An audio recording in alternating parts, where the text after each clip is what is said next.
இனிய நண்பர்களே, பணிவான வணக்கங்கள். இந்த பூமியில பார்த்தோம்னா பிறந்த எல்லாருமே தன் தலையில ஒரு பாவ மூட்டையை சுமந்துக்கிட்டு தான் வாழ்க்கையை வாழ்ந்துட்டு இருக்காங்களாம்.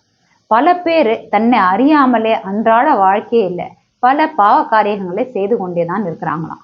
மகாபாரத்தை எடுத்துக்கிட்டோம்னா அதுல கர்ணன் இந்த மாதிரி தன்னை அறியாமலே செய்த பாவத்தின் காரணத்தினாலதான் அவன் வாழ்நாள் முழுவதும் செய்த தர்மம் அவனுக்கு உதவாமலே போச்சான். அதே பாவத்தை திரௌபதி செய்த காரணத்தினால்தான் துரியோதன திரௌபதியின் துகில உரிய சொன்னானாம். இது என்ன மாதிரியான ஒரு பாவம், நம்மளை அறியாமே நாம எல்லாருமே செய்து கொண்டு இருக்கிறோம் என்பதை தெரிந்து கொள்ள வாங்க இன்றைய கதையை கேட்கலாம். கண்ணன் என்கிற விவசாயி தன்னுடைய மனைவி ருக்மிணியும் மற்றும் தன்னுடைய 2 பிள்ளைகள் ராம் மற்றும் ஷியாமுடன் ஒரு கிராமத்துல வசித்து வந்தாராம்.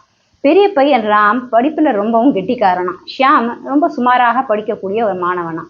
இப்படி இருக்கும்போது விவசாயி கண்ணன் பேச தொடங்கினார்னா என்ன பேசுறோம், எப்படி பேசுறோம், தன் வாயிலிருந்து எப்படிப்பட்ட சொற்கள் வெளியே வருது, இதை கேட்கறவங்களுடைய மனநிலைமை என்ன ஆகும், இதை பத்தியெல்லாம் எதுவுமே யோசிக்க மாட்டாராம். தனக்கு எது சரின்னு படுதோ அதை அப்படியே பட்டு பட்டுன்னு பேசி விடுவாராம். இதுக்கெல்லாம் பலிகடா யாருன்னு பார்த்தோம்னா அவருடைய சின்ன பையன் ஷியாம் தானா. ஏன்னா எப்ப பார்த்தாலும் ஷியாம திட்டிக்கிட்டே இருப்பாராம்.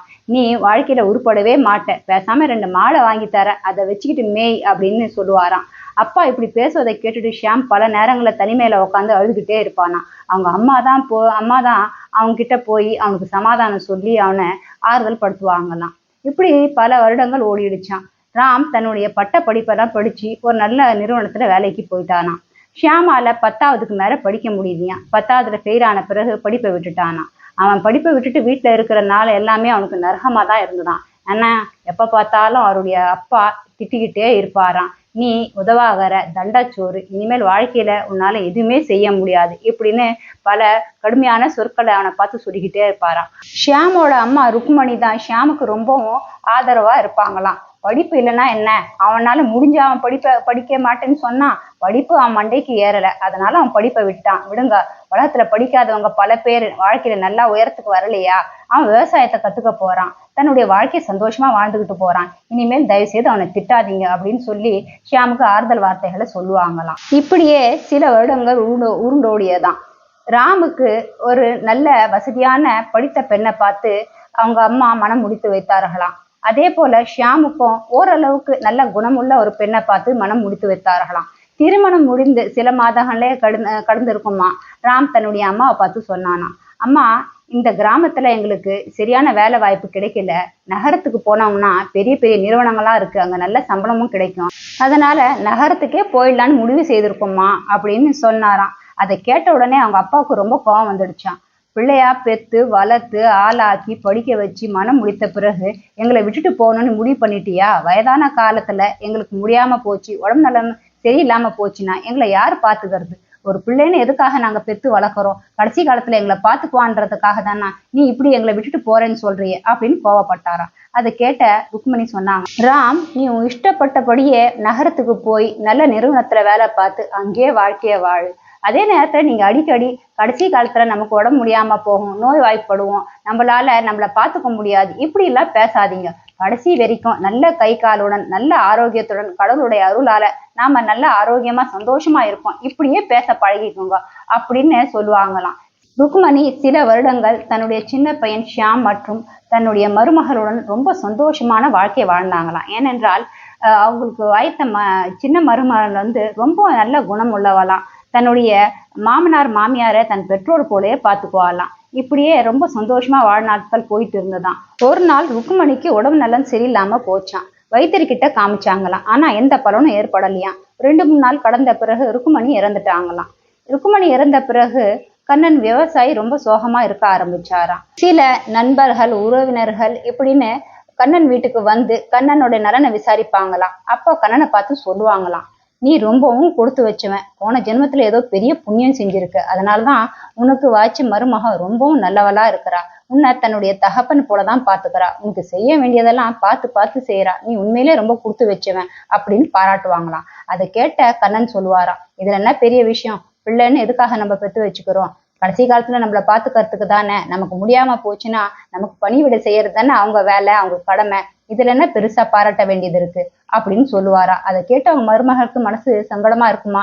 ஷியாம் தன்னுடைய மனைவியை பார்த்து ஆறுதலா 2 வார்த்தை சொல்லுவாராம். இதை பத்திலாம் நீ கவலைப்படாத, அவரை பத்தி தான் தெரியும் இல்லையா, அவர் ஆதி காலத்துல இருந்து இப்படிதான் பேசக்கூடியவர், அதெல்லாம் மனசுல வச்சுக்காத அப்படின்னு சொல்லுவாரா. அதை கேட்ட ஷியாமோட மனைவியும் சொல்லுவாங்களாம், எங்க அப்பா போல தானே, அவர் 2 வார்த்தை பேசினா நான் ஒன்னும் குறைஞ்சிட மாட்டேன் அப்படின்னு சொல்லிட்டு அங்கிருந்து கிளம்பி போயிடுவாங்களாம்.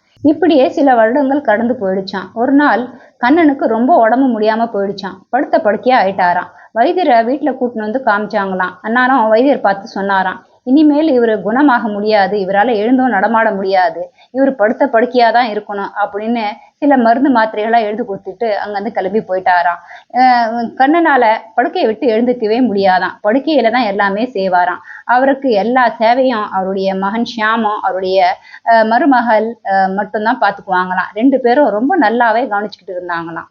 இப்படி இருக்கும்போது மறுபடியும் சில உறவினர்கள் கண்ணனை பார்க்க வந்தாங்களாம். அவங்க பார்க்க வரும்போது அவங்க கண்ணனை பார்த்து சொல்லுவாங்களாம், நீ உண்மையிலேயே ரொம்ப கொடுத்து வச்சுவேன், நல்லா இருக்கும் போதே இப்ப இருக்கிற பிள்ளைங்கள்லாம் தன்னுடைய பெற்றோர்களை பார்த்துக்கிறது இல்ல, முதியோர் இல்லத்துல எடுத்துட்டு போய் விட்டுடுறாங்க, நீ இப்படி இருக்கும்போது கூட உன்னை விழுந்து விழுந்து கவனிச்சுக்கிறாங்களே, நீ ரொம்ப புண்ணியம் செஞ்சவன் அப்படின்னு சொல்லுவாங்களாம். அதற்கு கண்ணன், செய்யட்டுமே, சின்ன வயசுல நாங்க பார்த்து பார்த்து செய்யலையா, பார்த்து பார்த்து நாங்க வளர்க்கலையா, இப்போ அவங்க செய்யறதுனால என்ன குறைஞ்சு போயிடுவாங்க அப்படின்னு சொல்லுவாராம். இதை கேட்ட ஷியாம் ஒரு நாள் தன்னுடைய அப்பா பக்கத்துல வந்து உக்காந்தாராம். உக்காந்துட்டு கண்ணனை பார்த்து சொன்னாராம், அப்பா, ஒரு விஷயத்த உங்ககிட்ட சொல்லணும்னு விரும்புறேன், நீங்க அதை புரிஞ்சுக்கிட்டீங்கன்னா சரி. அம்மா எப்பவுமே என்ன சொல்லுவாங்க, நாம கடைசி வரைக்கும் ஆரோக்கியமா நல்ல கை காலுடனே இருக்கணும், கடவுளுடைய அருள் நமக்கு எப்பவுமே கிடைக்கணும் அப்படின்னு சொல்லுவாங்க. அதே போல அம்மா நல்ல ஆரோக்கியத்துடனே நடந்துகிட்டே போய் சேர்ந்துட்டாங்க. ஆனா நீங்க என்ன சொல்லுவீங்க, எப்ப பார்த்தாலும் பிள்ளைகள்னு எதுக்கு இருக்கு, கடைசி காலத்துல நமக்கு முடியாம போச்சுன்னா, கை கால வராம போச்சுன்னா, உடல் உபாதைகள் வந்ததுன்னா நமக்கு பணிவிடை செய்யறதுக்கு தான் பிள்ளைகள் இருக்காங்க அப்படின்னு சொல்லுவீங்க. நாங்க உங்களுக்கு பணிவிடை செய்யறதுல எந்த குறையும் வைக்க மாட்டோம், அதை செய்யறதுனால கஷ்டமும் பட மாட்டோம். ஆனா நீங்க மட்டும் கொஞ்சம் யோசனை பண்ணி பாருங்க, நீங்க இந்த மாதிரி படுத்த படுக்கையா இருக்கிறதுனால உங்க கஷ்டத்தையும் வேதனையும் யாரால சுமக்க முடியுமா, இல்ல யாரால அதை வாங்கிக்க முடியுமா, அதை நீங்க தானே அனுபவிச்சுட்டு இருக்கீங்க. நீங்க பேசுகிற தவறான வார்த்தை உங்களை தான் வந்து பாதிக்குது, கொஞ்சம் யோசனை பண்ணி பாருங்க. இனிமேலாவது வாயில இருந்து பேசும்போது நல்ல வார்த்தைகளே பேசுங்கப்பா, அம்மா மாதிரி உங்களுக்கும் நல்ல ஒரு வாழ்க்கை அமையட்டும்னு நாங்க நினைக்கிறோம் அப்படின்னு சொல்லிட்டு ஷியாம் அங்கிருந்து கிளம்பி போனாராம். அதுக்கு பிறகு கண்ணன் கொஞ்ச நேரம் யோசனை பண்ணி பார்த்தாராம். ஷியாம் சொல்றதுலயும் அர்த்தம் இருக்கதான் செய்யுது. நம்ம மனைவி எப்பவுமே சொல்லுவா, நாம நடந்துகிட்டே போயிடணும், ஆரோக்கியமா இருக்கணும்னு. அவ அதே போலதான் போய் சேர்ந்தா. ஆனா என்னாலதான் எதுவுமே செய்ய முடியல, நான் நினைத்தா போல என் கை காலெல்லாம் இப்ப எனக்கே வேலை செய்ய மாட்டேங்குது, நான் மத்தவங்களை நம்பியே வாழ்க்கைய வாழ வேண்டியதா இருக்குது, இதெல்லாம் என்ன வாழ்க்கை, இனிமேல் இந்த மாதிரி ஒரு சிந்தனை மனசுல வரவே கூடாது, யாருடைய உதவியோ யாருடைய பணிவிடையும் எனக்கு தேவையில்லை. இறைவா, வாழ்நாள் முழுவதும் நான் கடுமையான சொற்களை பேசி பல பேர் மனசை கஷ்டப்படுத்திருக்கேன், என்னை மன்னித்து விடு, இந்த கஷ்டத்துல இருந்து எனக்கு விடுதலை கொடு என்று வேண்டிக் கொண்டு தூங்கிட்டாராம். தூக்கத்திலேயே அவர் உயிரும் பிரிந்து விட்டதாம். எனவே நண்பர்களே, நாம பேசுகிற ஒரு சொற்களும் ரொம்ப கவனமாக பேச வேண்டும். ஒரு முறை வார்த்தை வெளியே வந்து விட்டால் அதற்கான கர்மவினை கணக்கு நம்ம பாவ புண்ணிய மூட்டையிலே போய் சேர்ந்து விடும். மகாபாரதத்துல கர்ணன் திரௌபதியை பார்த்து அவையிலே சொன்னானா, உனக்கு ஏற்கனவே 5 புருஷன்கள் இருக்கிறாங்க, என்ன 6வது புருஷனாக வைத்துக்கொள், நான் உன்னை காப்பாத்துறேன் அப்படின்னு சொன்னாராம். அதை கேட்ட திரௌபதி கோபமடைந்து சாபமிட்டாளாம், நீ இதுவரைக்கும் வாழ்நாள் முழுவதும் செய்த தர்மம் உனக்கு பயன் இல்லாம போகும்னு. அதனாலதான் தர்மம் கர்ணனை தலை காக்கவில்லையா. அதே போல திரௌபதியும் துரியோதனனை பார்த்து ஒரு அவையில சொன்னாலாம், நீ குருடனுக்கு பிறந்த குருடனா இருக்கிற அப்படின்னு. அதை கேட்ட உடனே தான் துரியோதனுக்கு ரொம்ப கோபம் வந்துதான். கோபத்தின் காரணமாக தான் தன் தம்பி துச்சாதனை பார்த்து திரௌபதியின் துகில உரிய சொன்னாராம். பல யுகங்கள் கடந்து போனாலும் பேசிய வார்த்தைகள் மட்டும் மறைவதே இல்லை.